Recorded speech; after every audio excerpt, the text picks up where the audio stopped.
Hello everyone, मैं शुभम एक बार फिर से आपका स्वागत करता हूं आपके अपने प्लेटफॉर्म सिविल 5 पर। उम्मीद करता हूं कि आप लोग ठीक होंगे। आज की क्लास हमारी बहुत खास होने वाली है क्योंकि आज की क्लास में हम एसएससी के पॉलिटी क्वेश्चन को देखने वाले हैं जो आपके एमसीक्यू टाइप के हैं, जो एक्सपेक्टेड क्वेश्चन है, जो आपके एग्जाम में पूछे जा सकते हैं। एग्जाम पॉइंट ऑफ व्यू से बात करूं तो बहुत ज्यादा इंपॉर्टेंट होने वाले हैं। तो अब बिना देरी के सबसे पहले स्टार्ट करते हैं पहले क्वेश्चन की तरफ। आपका पहला क्वेश्चन है कि भारतीय संविधान की प्रारूप समिति के अध्यक्ष कौन थे। देखो यहाँ पे प्रारूप समिति की बात हो रही है। प्रारूप समिति के जो अध्यक्ष थे कौन थे, तो यहाँ पे आपके पास ऑप्शन है सरदार पटेल, जवाहरलाल नेहरू, बी आर अंबेडकर या फिर राजेंद्र प्रसाद। तो इसका जो सही आंसर होगा वो होगा आपका डॉक्टर बी आर अंबेडकर जी, मतलब ऑप्शन नंबर सी आपका सही हो जाएगा। ठीक है, क्वेश्चन समझ में आया। किस समिति के बारे में पूछा? प्रारूप समिति, जिसके अध्यक्ष कौन थे? Doctor B R Ambedkar ji. Clear है यहां तक? अगले क्वेश्चन की तरफ चलो तो आ जाओ। अगला जो आपका क्वेश्चन है ये कह रहा है कि संविधान का कौन सा आर्टिकल मौलिक अधिकारों से संबंधित है। देखो, अगर मौलिक अधिकार की बात होती है तो ऐसे जानो ये मौलिक अधिकार भारतीय संविधान का आत्मा और हृदय है, जो आर्टिकल 12 से लेकर 35 के बीच में वेरी करता है। ठीक है, अब हम ऑप्शन की तरफ आते हैं कि ऑप्शन हमें किस तरीके से पूछना चाह रहे हैं। एक एक ऑप्शन दे रखा है कि एक एक आर्टिकल के लिए या फिर पार्ट वाइज दे रखा है। तो देखो, पहला जो आपका आर्टिकल है कह रहा है आर्टिकल 14 बिल्कुल मौलिक अधिकार के अंतर्गत ही आता है, पर अगले आर्टिकल की तरफ चलते हैं। दूसरा कह रहा है आर्टिकल 32। इसके बाद एक आपके पास है आर्टिकल 12 से लेकर 35 तक, और चौथा ऑप्शन जो दे रखा है 36 से 51 तक। आपको अच्छे से पता है जो आर्टिकल 36 से 51 है ये आपके डीपीएसपी में आता है, भाग 4 की बात हो रही है। लेकिन यहां पे आपसे भाग 3 के बारे में पूछा जो मूल अधिकार वेरी करता है। तो उस हिसाब से जो आपका आंसर होगा आर्टिकल 12 से लेकर 35 तक, जो मैंने अभी आपको बताया। ठीक है, ध्यान रखोगे, इसका तीसरे नंबर का ऑप्शन सही हो जाएगा। ये आपका आंसर है। ठीक है, अगर यहां तक बात क्लियर है तो आगे बढ़ो। अब अगले क्वेश्चन की तरफ आ जाओ। अगला क्वेश्चन कह रहा है कि लोकसभा चुनाव लड़ने के लिए न्यूनतम आयु कितनी होनी चाहिए। यहां पे लोकसभा चुनाव की बात हो रही है। कह रहा है कि लोकसभा चुनाव को लड़ने के लिए जो अगर आप मेंबर ऑफ पार्लियामेंट बनना चाह रहे हो, जिसको एमपी शॉर्टकट में बोलते हैं, एमपी बनने के लिए मिनिमम एज कितनी होनी चाहिए। तो जो मिनिमम एज होती है वो 25 ईयर्स होती है। कितनी होती है? 25 ईयर्स। याद रखोगे इस चीज को। तो इसका ऑप्शन कौन सा सही होगा? 25 का मतलब बी ऑप्शन सही हो जाएगा आपका ये। ठीक है, क्लियर है यहां तक खूब अच्छे से? अगर यहां तक क्लियर है तो अगले क्वेश्चन की तरफ आ जाओ। अगला क्वेश्चन कह रहा है धर्मनिरपेक्षता शब्द संविधान में किस संशोधन द्वारा ऐड किया गया। देखो, बात है 1975 तक। 1975 तक आपको भारतीय संविधान में कहीं भी धर्मनिरपेक्ष, पंथ निरपेक्ष जैसा वर्ड आपको देखने को नहीं मिलेगा। लेकिन जब 42 अमेंडमेंट होता है उसके बाद 3 नए वर्ड जोड़े जाते हैं, जिस वर्ड में एक धर्मनिरपेक्ष भी वर्ड था। धर्मनिरपेक्ष का मतलब यह है कि अपना जो राज्य होगा, राज्य का कोई भी धर्म नहीं होगा, राज्य हर किसी धर्म के साथ एक जैसा व्यवहार करेगा। ओके, ये बात क्लियर है? धर्मनिरपेक्ष का मतलब कि अपने राज्य का कोई भी धर्म नहीं होगा। तो इसका जो आपके पास ऑप्शन है 42 अमेंडमेंट, जैसा कि मैंने आपको पहले बता दिया है, तो इसका नंबर पहला सही हो जाएगा। अगर मैं और ऑप्शन की बात करूं, 44 अमेंडमेंट के बारे में अगर बात करूं तो आपको अच्छे से पता है राइट टू जो प्रॉपर्टी आपका अधिकार था, जो पहले मौलिक अधिकार हुआ करता था, अभी वो लीगल राइट है। लेकिन कौन से अमेंडमेंट से हुआ? वो हुआ है 44 अमेंडमेंट से, तो उसका ये क्लियर हो जाएगा। और अगर मैं बात करूं 73 संशोधन की, 73 जो आपका संशोधन है, आपको याद होगा पंचायती राज व्यवस्था जब स्टार्ट किया गया तो वहां पे 73 अमेंडमेंट एंड 74 हुआ था। जो 73 हुआ था एक ग्राम के लिए था, और 74 जो हुआ था वो शहर के लिए था। ये चीज यहां तक खूब अच्छे से क्लियर है। तो इसका आंसर क्या सही होगा? ऑप्शन नंबर 1 सही हो जाएगा कि जो धर्मनिरपेक्ष वर्ड है, ये प्रस्तावना की बात हो रही है, प्रस्तावना में ऐड किया गया है। और प्रस्तावना को क्या कहा जाता है? संविधान की कुंजी, की ऑफ कॉन्स्टिट्यूशन। ये चीज याद रखोगे खूब अच्छे से। अगर इतनी बात याद है और इसका अगर क्लियर हो रहा है तो आगे बढ़ता हूं। फिर भी आपको लगे कोई डाउट है तो कमेंट बॉक्स में आके अपना डाउट पूछ सकते हो। ठीक है, अब अगले क्वेश्चन की तरफ आ जाओ। 5वां नंबर का क्वेश्चन है, यह कह रहा है कि राज्य के मुख्यमंत्री की नियुक्ति कौन करता है। देखो, चाहे राज्य के मुख्यमंत्री की बात हो, सेम अगर ऐसे केंद्र में प्रधानमंत्री की बात हो, अगर राज्य के मुख्यमंत्री की बात आएगी तो आप गवर्नर बताओगे, और अगर वहीं पे प्रधानमंत्री की बात आएगी तो आप क्या बताओगे? राष्ट्रपति बताओगे। तो इसका आंसर जो आपका सही होगा वो क्या होगा? गवर्नर, मतलब राज्यपाल। ठीक है, देखो यहां पे राज्य की बात हो रही है इसलिए ये ऑप्शन सही हो गया। लेकिन अगर यहीं पे अगर आपसे प्रधानमंत्री पूछ लेता कि प्रधानमंत्री की नियुक्ति कौन करता है, तो इसकी नियुक्ति अपने करते हैं राष्ट्रपति जी। ध्यान रखो इस चीज को खूब अच्छे से। तुम्हारा जो ऑप्शन है वो ऑप्शन नंबर सी सही हो जाएगा। ठीक है, अब आगे बढ़ू। अब अगले क्वेश्चन की तरफ आ जाओ। अगला क्वेश्चन कह रहा है कि राष्ट्रपति के महाभियोग से संबंधित कौन सा आर्टिकल है। देखो महाभियोग, महाभियोग ऐसी एक प्रक्रिया है जब राष्ट्रपति को हटाया जाता है तो ये महाभियोग जैसा वर्ड यूज किया जाता है, जिसको इम्पीचमेंट बोलते हैं इंग्लिश में। ये चीज याद रखोगे। अब इसका मीनिंग ये होता है, अगर मान लो राष्ट्रपति के ऊपर ऐसा होता है कि वो अनुशासन विहीन हो गया है, संविधान के अनुसार कार्य नहीं किया है, तो उसके ऊपर महाभियोग लगाया जा सकता है। पर महाभियोग लगाने जाने से पहले 14 दिन पहले उसके ऑफिस को बताना होगा। इसके बाद दोनों सदनों में 2/3 होना चाहिए मेजोरिटी, उपस्थित और मत देने वाले दोनों, मतलब जितनी स्ट्रेंथ है, ये मत सोचना कि जितने आ रखे सिर्फ उतना नहीं, जितनी पूरी संसद की स्ट्रेंथ है, लोकसभा की जितनी स्ट्रेंथ है उसका 2/3, राज्यसभा की जितनी स्ट्रेंथ है उसका 2/3 पास होगा, उसके बाद ही ये महाभियोग की प्रक्रिया समाप्त होती है। लेकिन अगर किसी एक सदन में पूरा हो गया, उसके बाद एक कमेटी बताई जाती है। कमेटी में क्या होगा, अगर वो पाया गया कि हाँ वो गिल्टी है राष्ट्रपति जी, उसके बाद फिर से लोकसभा में हुआ था तो राज्यसभा में, राज्यसभा में हुआ था लोकसभा में, तो वहां से क्या होगा, उसके बाद वहां फिर से 2/3 मेजोरिटी आएगी, वहां से जब बिल पास हो जाएगा उसके बाद ये हटाए जाएंगे। तो बहुत जटिल प्रक्रिया है। मतलब आप ऐसे समझो, मान लो कि पहले 14 दिन पहले बताना होता है, 14 डेज एगो आपने बता दिया, ठीक है। उसके बाद क्या होगा, मान लो आपने बिल लेके आए लोकसभा में, लोकसभा में अगर बिल आया 2/3 से यहां से पास होना चाहिए। जब यहां से पास हो गया, ये पहला स्टेप है। दूसरे स्टेप में क्या होगा, दूसरे स्टेप में एक कमेटी बनाई जाएगी, कमेटी का गठन किया जाएगा, और अगर कमेटी गिल्टी पाती है तो उसके बाद फिर से ये बिल राज्यसभा में जाएगा, और राज्यसभा अगर 2/3 से इसको पास कर दे, उसके बाद फिर ये पूरी प्रक्रिया क्या हो जाएगी, इम्पीचमेंट। यही है। और जो आपका आर्टिकल आता है, आर्टिकल 61 के अंतर्गत आता है, ध्यान रखोगे, आर्टिकल 61। अगर इम्पीचमेंट क्लियर है खूब अच्छे से तो आगे चलूं। इसका आंसर समझ आ गया, कौन सा आंसर है, इसका आंसर आपको सही हो जाएगा बी, ठीक है। अब आगे बढ़ जाओ। आपसे अगला क्वेश्चन जो कह रहा है, अगला क्वेश्चन कह रहा है कि भारतीय संविधान को कब अपनाया गया। देखो पहले तो ये जानो भारतीय संविधान को बनाने में कितना समय लगा। इसको जो बनाने में टोटल समय लगा था वो लगा था 2 साल 11 महीने और 18 दिन। ये संविधान को बनने में टोटल समय लगा है, ठीक है। संविधान की जो पहली जो बैठक हुई थी, पहली बैठक जो हुई थी कब हुई थी आपको पता है, 9 दिसंबर 1946 को। इसके अस्थायी अध्यक्ष कौन थे, ये चीजें आपके लिए छोड़ रहा हूं, ठीक है। इसके बाद जो अगर अस्थायी अध्यक्ष की बात आएगी तो अस्थायी अध्यक्ष होंगे डॉक्टर राजेंद्र प्रसाद। कब, 11 दिसंबर 1946। ये चीज क्लियर है। बट ये जानो कि यहां भी पूछ रहा है कि भारतीय संविधान को अपनाया कब गया। देखो अगर अपनाने की बात आएगी, लागू करने की बात आएगी, दोनों में डेट में जमीन आसमान का फर्क है। अगर अपनाने की आप पूछोगे तो आप उसका आंसर होगा 26 नवंबर 1949, और लागू जब किया गया 26 जनवरी 1950 को, ठीक है, जिसको गणतंत्र दिवस भी कहते हैं। ये चीज ध्यान रखो खूब अच्छे से। और आपको मन में ये आ रहा होगा यार, जब अगर संविधान हमारा बनकर रेडी हो गया था 26 नवंबर को, तो ऐसे क्या जरूरत पड़ी कि इतने दिन आगे ले जाने के लिए कि 26 जनवरी मतलब करीब 3 महीने का वेट करना पड़ा, 2 महीने का, ऐसा क्यों। तो उसके पीछे एक ही रीजन था। आपको पता होगा स्वराज दिवस जो 26 जनवरी 1930 के आसपास ये जब घटना घटी थी, उसी के सम्मान में इस डेट को रखा गया कि भैया 1950 जब 26 जनवरी आएगा इसे हम संविधान को लागू कर देंगे। तो इसका जो आंसर होगा, अपनाने की बात आ रही है 26 नवंबर है। यही पूछता लागू कब किया गया, तो आप क्या कहते, 30 जनवरी कहते। तो इसका आंसर क्या होगा, ये। अच्छा यहां पे एक आपको इंपॉर्टेंट डेट और दिख रहा है, 15 अगस्त। 15 अगस्त ऐसा क्या है, 15 अगस्त को हुआ था स्वतंत्रता दिवस, ठीक है। तो 15 अगस्त 1947 स्वतंत्रता दिवस हो गया, 26 जनवरी गणतंत्र दिवस हो गया, और 26 नवंबर को संविधान दिवस मनाया जाता है। लेकिन संविधान दिवस 2015 से पहले नहीं मनाया जाता था। 2015 से ये प्रक्रिया स्टार्ट हुई कि चलो 26 नवंबर को संविधान दिवस का दर्जा दे दिया गया। इतना बात क्लियर है खूब अच्छे से। अगर अच्छे से क्लियर है तो आगे बढ़ो अगले क्वेश्चन की तरफ।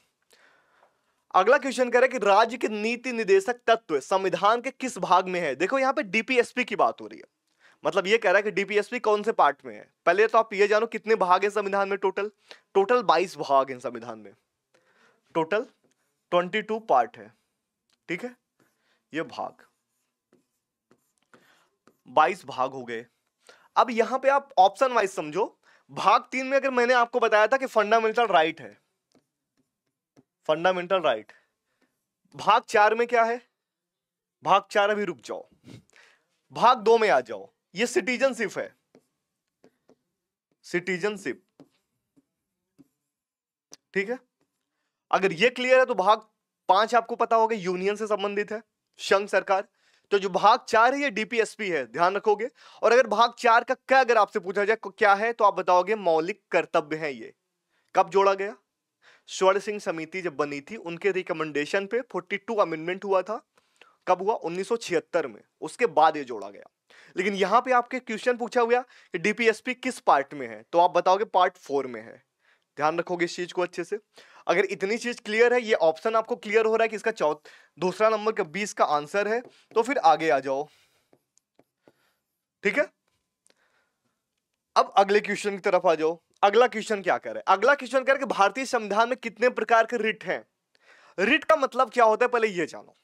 रिट का मतलब ऐसा होता है कि मान लो आपका मौलिक अधिकार है और मौलिक अधिकार का हनन हो गया है, तो उसके लिए कोई एक गारंटर तो चाहिए कि आप डायरेक्ट सुप्रीम कोर्ट या हाई कोर्ट डायरेक्ट जा सको बिना कोई परेशानी के, मतलब लॉन्ग प्रोसेस के बिना। तो उसके लिए आर्टिकल 32 आर्टिकल 226 बनाया गया था।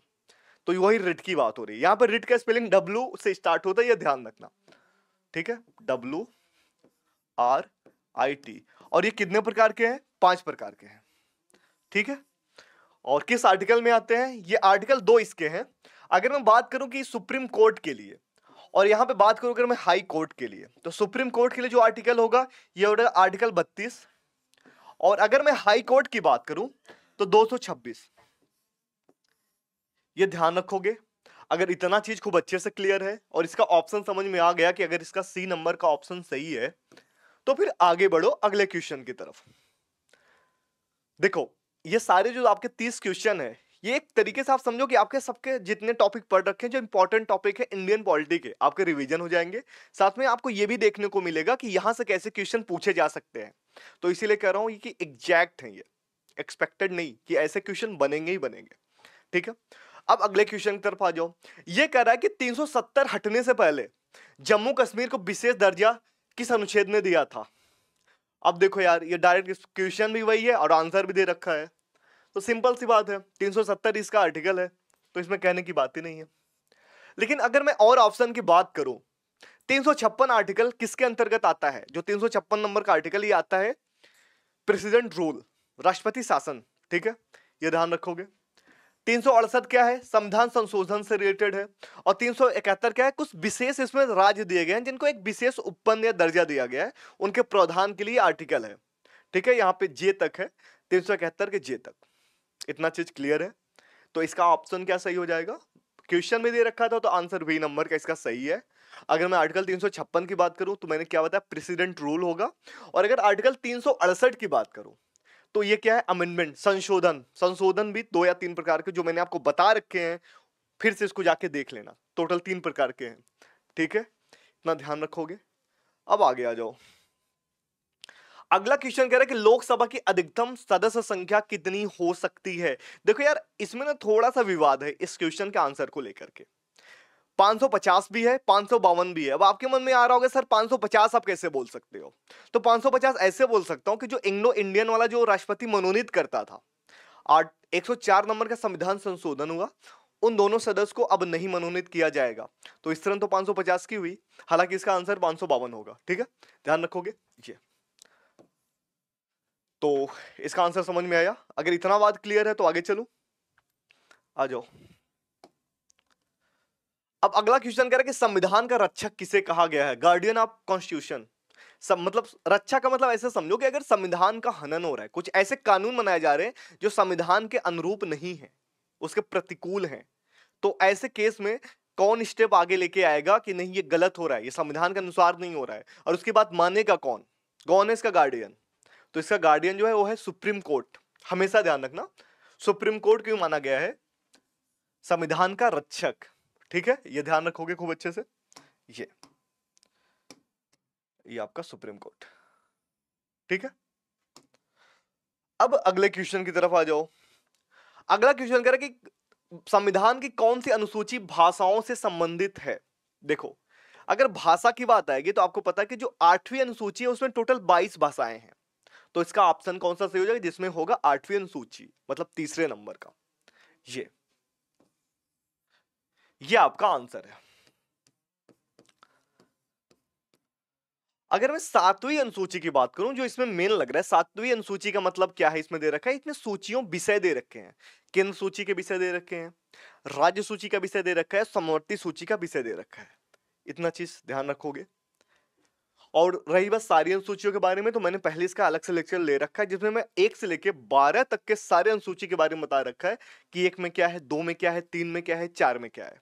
ठीक है, क्योंकि यहां पे ज्यादा समय वेस्ट नहीं करना चाह रहा हूं, और बार बार बातें बोलना भी अच्छा नहीं लगता है, क्योंकि लेक्चर इससे लंबा हो जाता है। ठीक है, अब आगे आ जाओ। ये कह रहा सुप्रीम कोर्ट के न्यायाधीशों की नियुक्ति कौन करता है? किसकी? सुप्रीम कोर्ट के न्यायाधीश की। यहां पे सुप्रीम कोर्ट की बात हो रही है, ध्यान रखना। तो इसकी जो नियुक्ति करते हैं, ये चीफ जस्टिस ऑफ इंडिया करता है। ठीक है, इसका ऑप्शन नंबर 1 सही हो जाएगा। ये इतना चीजें क्लियर है, खूब अच्छे से क्लियर है। अगर क्लियर है तो आगे आ जाओ। अब अगले क्वेश्चन की तरफ आ जाओ। देखो, कह रहा है कि न्यायिक पुनरावलोकन की शक्ति किस अनुच्छेद से मिलती है। देखो, ये बहुत प्यारा आर्टिकल है, बहुत महत्वपूर्ण आर्टिकल है। ये आर्टिकल ऐसा है कि कभी कभी संविधान से भी गलती हो जाती है, या फिर ऐसा मानो कि कभी कभी संसद ऐसा कानून बनाती है कि उसको लग रहा है कि किसी को, आप लोग को ये लग गया, मतलब कोई भी एक कॉमन इंसान को या सुप्रीम कोर्ट को, हाई कोर्ट को, ये संविधान के अनुसार नहीं बनाया गया है, तो आर्टिकल 13 का यूज करके उसकी समीक्षा दोबारा कराई जा सकती है। ठीक है, तो यही कह रहा है वो आर्टिकल 13 के अंतर्गत में आता है कि उसकी फिर से जांच करो, क्या वो सही से बनाया गया है कानून या नहीं, मतलब जो संविधान के अनुसार बनाया गया है, कि ऐसा कोई कानून तो नहीं बनाया गया जो संविधान को ओवर रूल कर रहा हो। ठीक है, अगर मैं आर्टिकल 32 और 226 की बात करूं, तो मैंने अभी आपको कुछ देर पहले ही बताया, ये किससे संबंधित है? रिट से संबंधित है। और आर्टिकल जो 14 है, ये समता का अधिकार है, मतलब विधि के समक्ष हर कोई समान है, और विधि के समान सबको संरक्षण भी प्राप्त है। ठीक है, अब अगले क्वेश्चन की तरफ आ जाओ। कह रहा है कि किस संशोधन द्वारा मतदान की आयु 21 साल से 18 वर्ष कर दिया गया। देखो, बात है 1988 की। 1988 तक क्या होता था, 88 तक जो मतदान देने की उम्र थी वो 21 साल थी, लेकिन संविधान संशोधन आया, कौन से नंबर का? 61 नंबर का। इसमें क्या हुआ, जो मतदान देने की उम्र है वो 21 साल करके 18 साल कर दी गई। तो आपका क्या आंसर सही हो जाएगा? ऑप्शन नंबर सी सही हो जाएगा। कब हुआ? 1988 में। अगर इतना चीज क्लियर है तो आगे चलूं। इसके पहले याद रखा 21 साल एज थी मतदान देने के लिए, आप वोट तभी दे सकते थे जब आपकी एज 21 ईयर्स हो। अब यहां पे एक चीज और समझने वाली बात है कि अगर आप ग्राम पंचायत में, अगर आप प्रधानी का या सरपंच का चुनाव लड़ना चाहते हो, उसके लिए मिनिमम एज कितना डिसाइड हो रखा है, तो उसके लिए 21 ईयर्स है। वोट देने के लिए 18 साल है, लेकिन आप मिनिमम अगर ग्राम पंचायत सरपंच बनना चाहते हो तो उसके लिए कितना है? 21 ईयर्स। इतना चीज क्लियर है? अगर क्लियर है तो अगले क्वेश्चन की तरफ आ जाओ। अगला क्वेश्चन कह रहा है निम्नलिखित में से कौन सा मौलिक अधिकार नहीं है। 4 ऑप्शन दे रखे हैं आपके पास, उसमें से पूछ रहा है कि ऐसा कौन एक ऑप्शन है जो मौलिक अधिकार नहीं है। आपके पास ऑप्शन क्या है? समानता का अधिकार, संपत्ति का अधिकार, स्वतंत्रता का अधिकार, शोषण के विरुद्ध अधिकार। तो मैं आपको बताऊं, जो समानता का अधिकार है ये 14 से 18 के बीच में आता है। ठीक है, ये 19 से 22 के बीच में आता है। और अगर यहीं पे मैं बात करूं शोषण के विरुद्ध अधिकार, ये आर्टिकल 23 और 24 के अंतर्गत आता है। लेकिन जो संपत्ति का अधिकार है ये आर्टिकल 300 के क में आता है। पहले आर्टिकल 19 में और आर्टिकल 31 में हुआ करता था, लेकिन अभी वर्तमान में आर्टिकल 300 के क में है, और ये एक लीगल राइट है, विधिक अधिकार है। किस संशोधन से ऐसा किया गया? 44 नंबर के अमेंडमेंट से किया गया। तो यहां पे बात क्लियर हो रही है आपको, इसका ऑप्शन कौन सा सही हो जाएगा? ऑप्शन बी सही हो जाएगा, ये राइट आंसर है। ठीक है, इतना बात क्लियर है? अगर क्लियर है, कोई डाउट नहीं हो तो आगे चलूं अगले क्वेश्चन की तरफ। अगला क्वेश्चन कह रहा है कि संविधान की अंतिम व्याख्या करने का अधिकार किसके पास है। अगर संरक्षक की बात आएगी, रक्षक की बात आएगी, अंतिम व्याख्या कौन कर सकता है? सारा का सारा राइट किसके पास है? सारा का सारा आपका राइट है सुप्रीम कोर्ट के पास। ये आपका ऑप्शन नंबर सी सही हो जाएगा। इतना चीज क्लियर है आपको अच्छे से? अगर खूब अच्छे से क्लियर है तो आगे बढ़ो, आ जाओ। अगला क्वेश्चन कह रहा है कि आपातकालीन प्रावधान किस अनुच्छेद में है। देखो, मैंने आपको आपातकाल के बारे में खूब अच्छे से बता रखा है, पढ़ा भी रखा है, एक ब्रीफ लेक्चर है इसके बारे में, लेकिन फिर भी आपको मैं यहां पे बता रहा हूं कि जो आपातकाल है 3 प्रकार का है। एक आर्टिकल 352, 356, 360।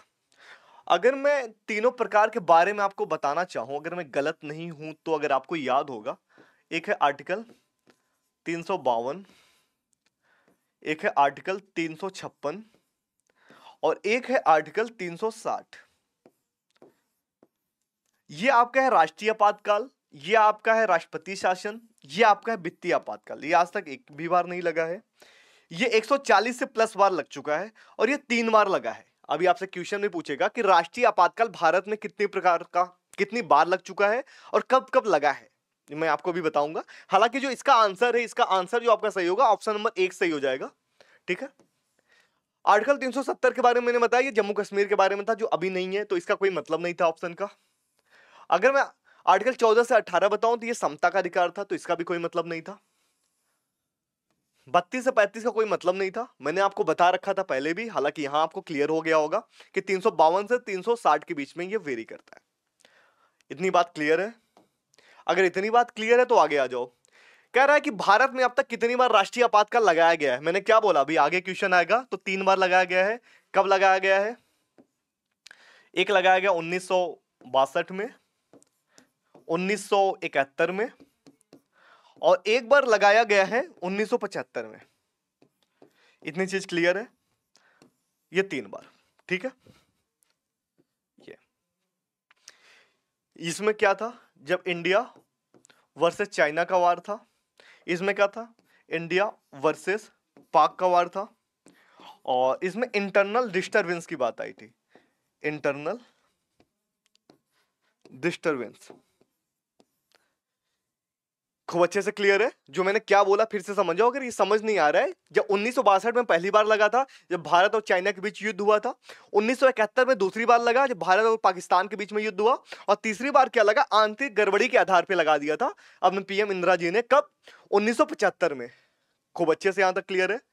अब अगले क्वेश्चन की तरफ आ जाओ। अगला क्वेश्चन कह रहा है कि शिक्षा का अधिकार किस अनुच्छेद के तहत है। मतलब यहां पे गारंटी की बात कर रहा है। देखो, शिक्षा का अधिकार की अगर बात किया जाए, ये पहले मौलिक अधिकार नहीं था आपका। 86 अमेंडमेंट हुआ 2002 में, उसके बाद इसको आर्टिकल 200 के 21 के में ऐड किया गया, राइट टू लाइफ वाले में। आर्टिकल 21 आपको पता है ना, राइट टू लाइफ है, उसी के में इसको ऐड कर दिया गया। तो अभी वर्तमान में अगर आपको देखने को मिलेगा ये आर्टिकल 21 के में। कब? 86 अमेंडमेंट हुआ था। कब हुआ था? 2002 में। इसके बाद से आपको देखने को मिलेगा। यहां तक चीजें क्लियर है खूब अच्छे से? अगर क्लियर है तो अगले क्वेश्चन की तरफ आ जाओ। अगला क्वेश्चन कह रहा है कि भारत में चुनाव कराने वाली संवैधानिक संस्था का क्या नाम है। भारत में चुनाव कौन कराता है, मेन क्वेश्चन का मीनिंग यही है। तो जो कराता है कौन? इलेक्शन कमीशन कराता है। आर्टिकल 324 के अंतर्गत आता है इलेक्शन कमीशन, ये आर्टिकल 324। ये चीजें क्लियर है? ऑप्शन नंबर बी आपका सही हो जाएगा। ठीक है। पार्लियामेंट का कोई मतलब नहीं है यहाँ पे, क्योंकि इसको सबसे अलग एक स्वायत्त संस्था बना के रखा गया है। इसमें किसी का इंटरफेयर नहीं होता है। सर्वोच्च न्यायालय इसमें कोई इंटरफेयर मतलब ही नहीं है। यूपीएससी अलग ही चीज है, आपको पता है। तो यहाँ पे इलेक्शन कमीशन इसका राइट आंसर हो जाएगा। अगला क्वेश्चन कह रहा है कि डॉक्टर अंबेडकर द्वारा किस अनुच्छेद को संविधान की आत्मा और हृदय कहा गया है। तो मैंने अभी आपको कुछ देर पहले बताया था, इंडिकेट भी किया था, जो आर्टिकल 32 से बहुत अहम भूमिका निभाता है। ठीक है। तो आर्टिकल जो 32 है, इसी को डॉक्टर BR अम्बेडकर जी ने आत्मा और हृदय कहा था, क्योंकि ये रिट है। जब आपका अधिकार का हनन होता है, मौलिक अधिकार का, तो आप इसके थ्रू डायरेक्ट सुप्रीम कोर्ट जा सकते हो। ठीक है। तो इसका ये राइट आंसर हो जाएगा। इन्हें चीज क्लियर है खूब अच्छे से? अगर क्लियर है तो आगे आ जाओ। अगला क्वेश्चन कह रहा है कि पंचायती राज प्रणाली सबसे पहले कहां पे लागू किया गया, किस राज्य में शुरू हुआ। तो आपको मैंने बता रखा था, ये लास्ट क्वेश्चन में एक बार ऐसे और आ रखा था, तो PYQ ये था, वहां में पूछा था पहली बार पंचायती राज व्यवस्था किस राज्य के किस जिले में देखने को मिली। तो राजस्थान के नागौर में देखने को मिली। ये राजस्थान हो गया, ये आपका C नंबर का आंसर हो जाएगा, और इसी में नागौर। ठीक है, ये ध्यान रखोगे इस चीज को, ये आपका राइट आंसर है। अब अगले क्वेश्चन की तरफ आ जाओ। अगला कह रहा है कि भारत का संवैधानिक प्रमुख कौन होता है। देखो, जो भारत का संवैधानिक प्रमुख होता है वो राष्ट्रपति होता है, मतलब भारत का फर्स्ट नागरिक इसको बोलते हैं। ठीक है, इससे बड़ा कोई पोस्ट नहीं है। ये आपका आंसर है। ठीक है, अब आगे चलो। अगला क्वेश्चन कह रहा है कि संसद के संयुक्त अधिवेशन, ज्वाइंट सेशन की बात हो रही है कि उसकी अध्यक्षता कौन करता है। पहले तो ये जानो, बुलाता कौन है। बुलाएगा राष्ट्रपति, लेकिन अध्यक्षता जो करता है ये लोकसभा स्पीकर करता है, ये स्पीकर ऑफ लोकसभा। इसका ये राइट आंसर हो जाएगा। पर इनवाइट कौन करता है? अगर मैं इनवाइट की बात करूं, इनवाइट आपके करते हैं भैया प्रेसिडेंट जी, प्रधानमंत्री, सॉरी राष्ट्रपति। ठीक है, इतनी चीज आपको क्लियर है। और अगर मैं आर्टिकल की बात करूं, अगर ये जो आर्टिकल आता है, आर्टिकल 108 के अंतर्गत आता है, 108 के अंतर्गत। इतनी बात खूब अच्छे से क्लियर है। अगर अच्छे से क्लियर है तो अगले क्वेश्चन की तरफ आ जाओ। अगला क्वेश्चन क्या कर रहा है कि भारत के राष्ट्रपति बनने के लिए न्यूनतम आयु कितनी होनी चाहिए। देखो इसका जो आंसर होगा ये होगा 35 ईयर्स। लेकिन इसके एक आर्यता और भी इसके साथ साथ में ये होना चाहिए कि भैया जो इसकी आर्यता है, लोकसभा सदस्य बनने की मिनिमम क्राइटेरिया तो होना ही चाहिए। ठीक है, तो इसका राइट आंसर सी हो जाएगा। इतना चीज क्लियर है। अगर ये क्लियर है तो अगले क्वेश्चन की तरफ आ जाओ। देखो यहां से क्वेश्चन कई बार पूछता है। अब एक क्वेश्चन यहां पे और भी है कि मनी बिल के बारे में। मनी बिल कहां पे पेश किया जाता है, लोकसभा, राज्यसभा, या फिर इनमें से कोई नहीं। देखो जो मनी बिल होता है सबसे पहले लोकसभा में पेश किया जाएगा, राज्यसभा में इसको पेश नहीं कर सकते हो। आर्टिकल 110 के अंतर्गत आता है। ठीक है, तो इसका आंसर सही हो जाएगा बी। अगर मैं आर्टिकल की बात करूं, आर्टिकल है 110। ये चीज क्लियर है, खूब अच्छे से देख लो। अगर क्लियर है तो अगले क्वेश्चन की तरफ आ जाओ। कह रहे भारतीय संविधान में कुल कितनी अनुसूचियां हैं। देखो जब संविधान बना था तब 8 अनुसूचियां थी, वर्तमान में 12 हैं। कितनी है, 12। ठीक है, 12 इसका आंसर हो जाएगा। लेकिन जब संविधान बना था स्टार्टिंग में टोटल इसमें 8 अनुसूचियां थी। ठीक है, इतना चीज क्लियर है। अब ये रहा आज का आपका लास्ट क्वेश्चन। लास्ट क्वेश्चन ये है कि नए राज्य का गठन का प्रावधान किस अनुच्छेद में है। देखो हमेशा लोग कंफ्यूज होते हैं आर्टिकल 2 में है या 3 में है, लेकिन जो इसका राइट आंसर है आर्टिकल 3 होगा। ये ध्यान रखना, जब नए राज्यों की बात आएगी तो इसका जो आंसर होगा आर्टिकल 3 के अंतर्गत आएगा। ठीक है, तो आज हमने टोटल 30 क्वेश्चन किए और आपको खूब अच्छे से समझ में आया होगा कि क्वेश्चन का टाइप कैसा था, क्या था, और ऐसे एक्सपेक्टेड आपके क्वेश्चन बन सकते हैं। अगर क्लास पसंद आए हैं, चैनल पर नए हो तो चैनल को सब्सक्राइब करो, साथ में लाइक करो। कल से फिर मिलते हैं नए क्लास का, तब तक के लिए थैंक यू।